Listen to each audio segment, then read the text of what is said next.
ఇంతకుముందు నేను బ్రేక్ చెప్పే ముందు బాలకృష్ణ గారు ఒక మాట చెప్పాను. అయ్యప్ప దీక్షలో కానీ శబరిమల యాత్రలో కానీ బ్రహ్మచర్యానికి ఎందుకు అంత ప్రాముఖ్యం? ఈ అయ్యప్ప దీక్ష అనేది మండల కాల బ్రహ్మచర్య దీక్ష. స్వామివారు ప్రత్యేకంగా చిన్ముద్రధారిగా అక్కడ ఉంటారు. చిన్ముద్రధారి అంటే చిన్ముద్ర. స్వామివారు ఈ విధంగా యోగ బంధనంతో ప్రత్యేకంగా ఒక పట్టు బంధనం అనేది కడతారు. అలా స్వామివారు చిన్ముద్రధారిగా ఉంటారు. ఈ చిన్ముద్రధారి అనేది ప్రత్యేకంగా ఏంటంటే ఎప్పుడైతే స్వామివారి శబరిమల ఆలయం మూసివేసిన సమయంలో స్వామివారి పూర్తిగా యోగ నిద్రలో ఉంటారు. అందుకే ప్రతి ఒక్క అయ్యప్పలు కానీ ఎవ్వరు స్వామివారిని కొలిచినా కానీ వారి కొంగు బంగారంలా, అందుకే అన్ని కోరికలు తీరుతాయి అన్నమాట. ఒక 12 ఏళ్ల బాలుడు యోగ నిద్రలో బ్రహ్మచర్య దీక్షలో ప్రతి ఒక్కరం కూడా వారిని కొలిస్తే మనం కోరిన వారికి కోరినంత, కోరిన వారికి కొండంత. అందుకే ఈ మాలధారణలో ఇది ప్రత్యేకమైన నియమం ఏంటంటే వివాహితులైనా అవివాహితులైనా ఎవరైనా కానీ ఈ బ్రహ్మచర్యాన్ని పాటించి మండల కాల దీక్ష ప్రత్యేకంగా ఆ 10 అంబడి ఎక్కడానికి ఒక అర్హత 41 రోజు దీక్ష చేసిన తర్వాత ఆ అర్హతనే ఆ 18 దేవతా స్వరూపులు అంటే కామము, క్రోధము, మోహము, మదము, మాత్సర్యము, లోభము, సత్యము, విద్య, అవిద్య, తమోగుణము, రజోగుణం ఇలాంటి గుణాలతోని 18 దేవతా స్వరూపులు స్వామివారి ముందు పరుంటారనమాట. అందుకే 18కి చాలా విశిష్టమైన ఒక నెంబరింగ్ ఉంది. అది అందుకే అంటే పురాణాలు 18, మహాభారత యుద్ధం జరిగింది కూడా 18 రోజులు. కాబట్టి ఇలాంటి 18కి ఒక ప్రశస్తమైన స్థానం.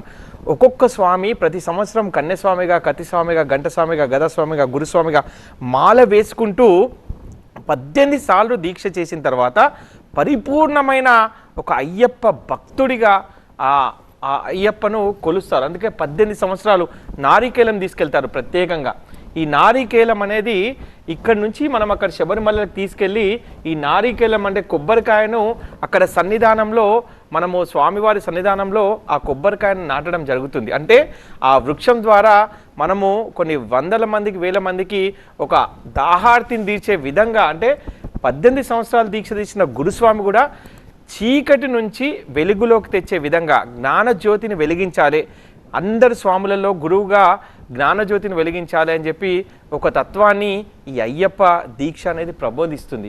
కాబట్టి వీరిని ప్రత్యేకంగా పలమస్వాములను కూడా అంటారు.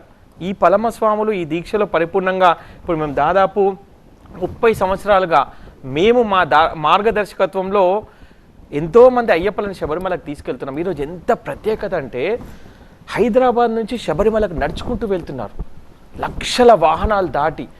ఎంత పవర్ఫుల్ దేవుడు అంటే మీ TV9 ద్వారా నేను ప్రతి ఒక్కరికి మీ జీవితాల్లో వెలుగు రావాలంటే 41 రోజు దీక్ష. ఏదైనా మనము ఒక 41 రోజు దీక్ష తర్వాత ఆచరణ చేస్తే ఏదైనా సాధించగలుగుతాం. అందుకే అయ్యప్ప దీక్షలో మాల వేసుకొని ఎవరైనా వెళ్ళొచ్చు, కానీ ఖచ్చితంగా మండల కాలం దీక్ష చేయాలి. ఎందుకంటే ఆ 18 దేవతలపైన, ఒక దేవతామూర్తులపైన, ఒక ఈ సత్వ రజో గుణాలపైన మనం పాదం మోపుతున్నామంటే ఆ అర్హత అందుకే అయ్యప్ప స్వామిని అందరూ కూడా పాదాలను మొక్కుతారు. ఎందుకంటే మేము దేవుళ్ళం కాదు, కానీ ఈ 41 రోజుల్లో ఏకభుక్తం, భూతల శయనం, కఠినమైన దీక్ష, పాదరక్షలు లేకుండా తల్లిని, చెల్లెని అందరినీ కూడా ఒక మాతా స్వరూపంగా మేము కొలుస్తూ అందరిలో కూడా ఓపిక, ఈర్ష్య, ద్వేషాలు విడనాడి ఆ స్వామి తత్వానికి అనుగుణంగా అందరినీ మేము కలుపుకొని పోతాం. కాబట్టి ఈ దీక్షలో పరమార్థమే అది సమాజంలో ఒక మంచి పౌరుని తయారు చేస్తుంది ఈ అయ్యప్ప.